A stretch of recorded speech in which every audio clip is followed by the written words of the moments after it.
It looks like a game for kids, but Perch just might be one of the most cutthroat area control games I've ever played.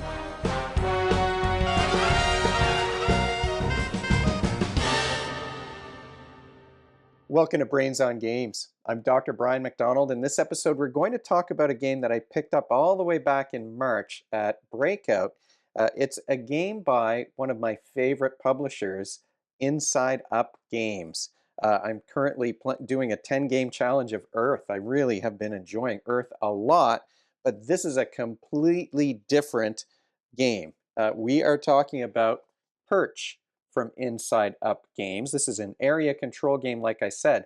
This is a game that works with between 2 and 5 players. You can get all the way up to 5 people on this one. Games take about 45 minutes to an hour to play, maybe a little bit longer if you have more players.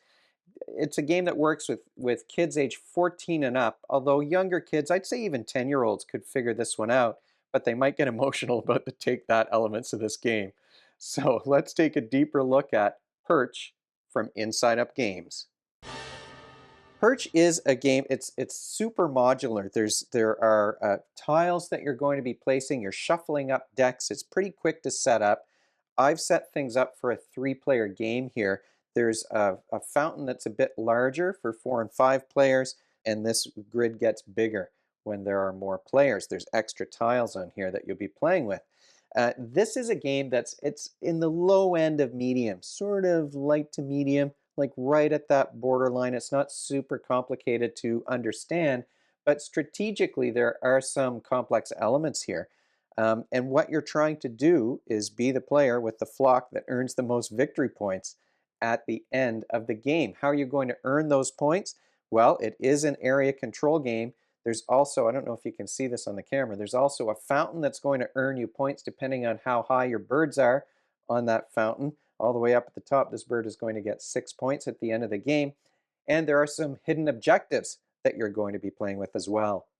The game is played over 5 rounds, and on the final 2 rounds, there are some special extra actions that players can take. You've got bird houses that are going to block your birds or block someone's birds from being manipulated. And then there's electricity. The birds can get zapped, and that will send them to the fountain. So the fountain is kind of a spatial puzzle that you're trying to figure out in order for your birds to be the ones that are earning the most points. Each of the tiles has a little point value on here at the top. Now, what's interesting about these tiles is that it's not always the player who's in control of that space who's going to earn the most points. Sometimes it's the last place player who's going to get 1 point, and the first and second place players only get 0 on that tile over there. When you're controlling the doghouse, the controller of the doghouse, the player who has the most birds on this doghouse gets to control the dog, but it's the player with the second most birds who's going to earn 3 points instead of only 1. So sometimes you want to control the tile, and even if you're not earning the most points, you might want to control a tile that gives you control over, in this case, it's a squirrel or a dog or a fox that's going to be manipulating things on the board. There are a lot of different animals. There's a big stack of tiles you might have been able to see during the setup video, but there's lots of these little acrylic animals here, and you're just placing 3 of those in a 2 to 3 player game. You're putting 3 of those animal tiles on the board so that players can vie for control of like a cat, or in this case, the squirrel or the fox. Why do I say this is a cutthroat game? Well, the first thing that you're going to do on your turn, well, there's a little bit of upkeep, maybe some things that happen before the turns begin, but the first thing you're going to do is take some birds and put them in this bag. So you've got this neat little nest that's in the box that gets removed from the box, and you're going to put that in the middle of the table. So in this game, I've pulled out green and red and blue.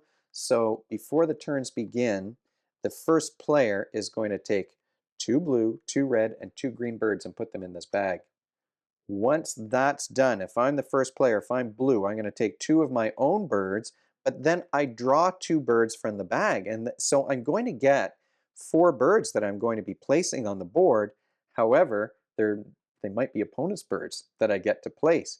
So here I've drawn a blue and a red. So I've got 3 blue, 3 of my own that I can play, and 1 red, and I'm going to be trying to play this bird somewhere to sabotage the red player.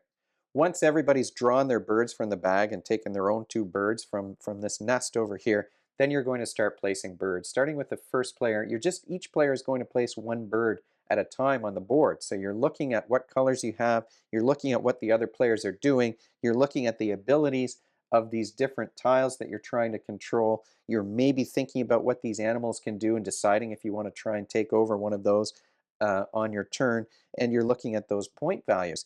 Some of these tiles do have nests on them, and if I'm the first player to place a bird on that tile, it's going to go right on that nest over here. The nest counts as an extra bird. So that's going to give me 2 birds for this mighty oak tree, and that's worth 6 points at the end of the round. I don't know if you can tell from all the little cameras I have over here, but these birds are pretty cleverly designed. They do have a little tab on the top that allows them to be stacked up, so it does make it super easy. Here's what it looks like as you're stacking them. Sometimes the stacks do get pretty high, and if your tower is tipping a little bit, then you've got an extra base that you can put on the bottom to make sure that things stay steady. So very clever and well thought out, the design of the components in this game. So I've stacked up 2 blues that are facing the same way, but eventually, because the heads on the front are bigger, these pieces are going to lean over sideways. So thankfully I've got a nest there. It does tend to work best if you're alternating how these birds are stacked up. At the end of the first round, the board is going to look something like this. You're going to have birds spread around. You're going to be looking at who has area control. One of the cutthroat things about this game is that ties are unfriendly. So if I've got the same number of birds as another player, nobody's getting points. That includes points for control of these animals. So there are 3 tiles on this board. There are 3 animals that I drew from a stack of cards. One is the dog, one is the fox, one is the squirrel. What do these animals do if I control them? Well, you're checking for control at the end of the round once everybody's placed their birds. And I should mention, these birds stay for the entire game unless there's some ability that moves them. Usually, maybe it swaps them around or moves them to the fountain, and that would usually happen either by zapping them with the electricity or having one of the animals move on to their space. In this case, red controls the squirrel. And what the squirrel gets to do is it moves around the park bench. It has to stay within 1 space of the park bench, but it moves 1 space, and on the space that it moves to, it can swap a bird with a bird on the fountain. So you might be sabotaging other players who are earning lots of points by moving the squirrel over and swapping birds around. Now, in this case, there aren't any birds yet on the fountain, so the squirrel is not a very useful card to have. The fox is a really good one. Now, I didn't place anybody here on the fox, but what the fox gets to do is it moves 2 spaces, and on the space where it stops and the space that it moves through, it gets to send a bird from those tiles to the fountain. So this one, whoever controls it at the end of the round, is going to be able to move this fox around next turn and start sending birds home. I shouldn't say home, I should say to this fountain. You're trying to make sure that other players' birds are at the bottom where they're only earning a point at the end of the game.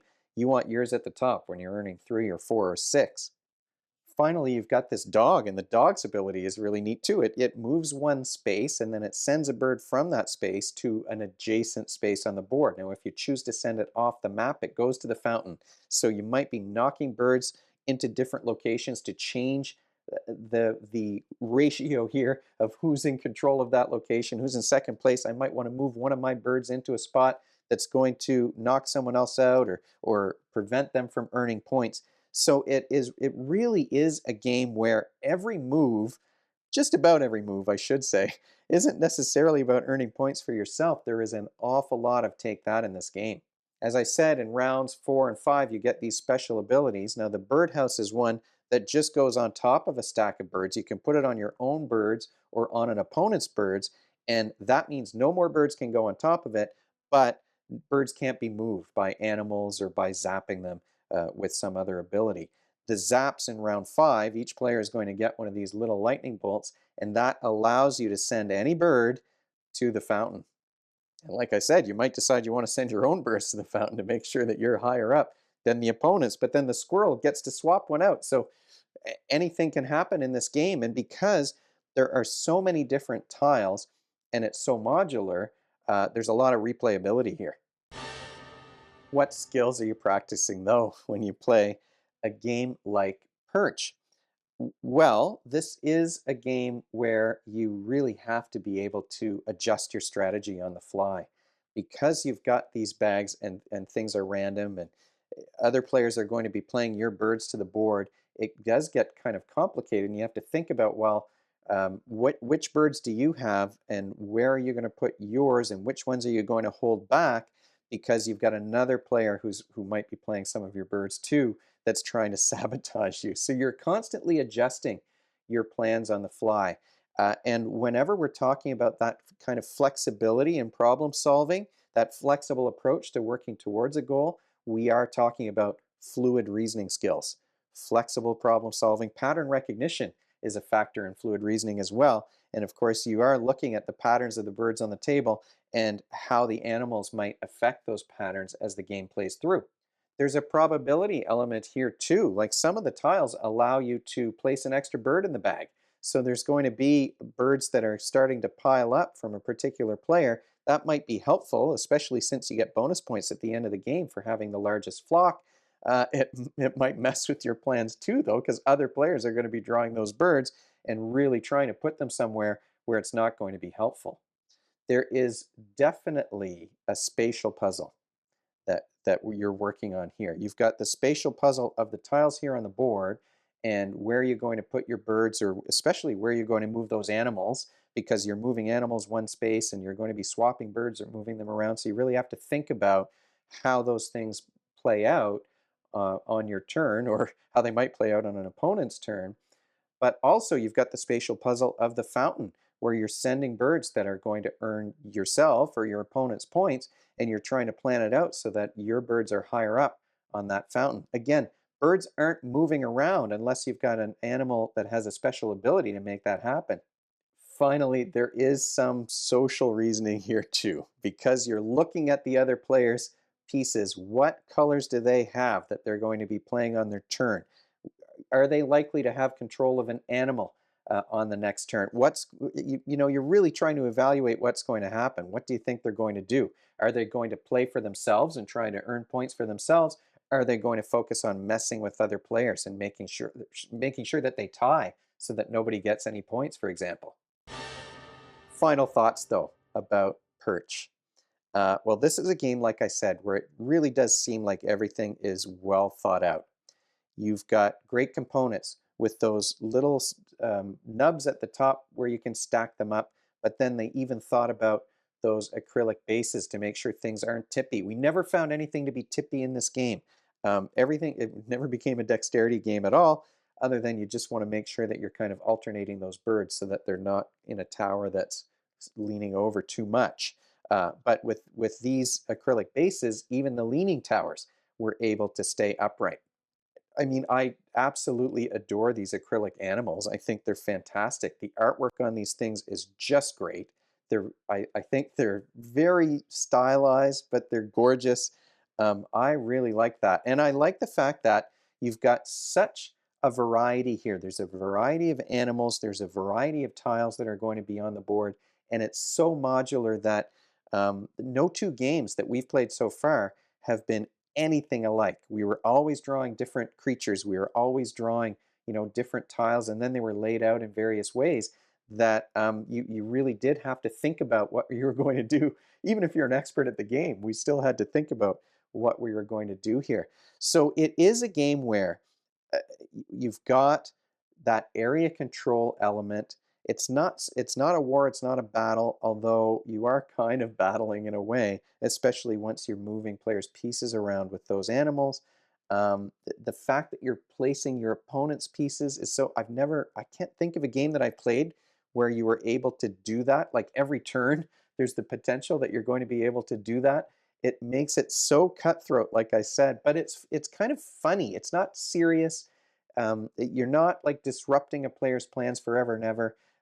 And they've got a way to disrupt yours too. So we never found that a player was totally stuck and there was nothing that they could do. Sometimes a player might get frustrated because they were trying to control an animal, and then another player put a piece on that took away that control, so they couldn't play out that plan for that round. But there's 5 rounds, and things change kind of dramatically. It's just a great looking game. The art on the tiles I like too. It's a great looking game that's just like it's so different but so fun. And the younger people who are playing it, as long as they're not too young, I think it might be frustrating. There's a downside, maybe. I think it might be frustrating for the younger players because even that one plan that they had on that turn might get blocked by one of their opponents who's placing birds all, who's competing with them to place those birds and mess with their plans. So the younger kids might have a tough time with that part of it. But it's such a silly take that with the light-hearted artwork and pieces that it never, like for the adults that I played with, the teenagers I've played with, nobody found it to be overly frustrating, which is fantastic in a game that has those take that kinds of elements. So the frustration experienced by younger players might be a downside on this game. It might get crazy and chaotic with 5 players. I haven't played with 5 players yet, but it seems like, there'd be a bit of a longer wait. There's more potential for analysis paralysis when you've got 5 people who all have birds that they have to place. So maybe with 5 players, it would be a little bit crazy. Um, the first game I played was with 2. And with 2 players, you have kind of a dummy player too. So you take an unused player color and you're going to be placing some of those birds in the bag and some of those birds on the board. And I don't love having dummy hands or dummy players in these kinds of games. So 2 players was a little bit, like it was fun, but it wasn't the same.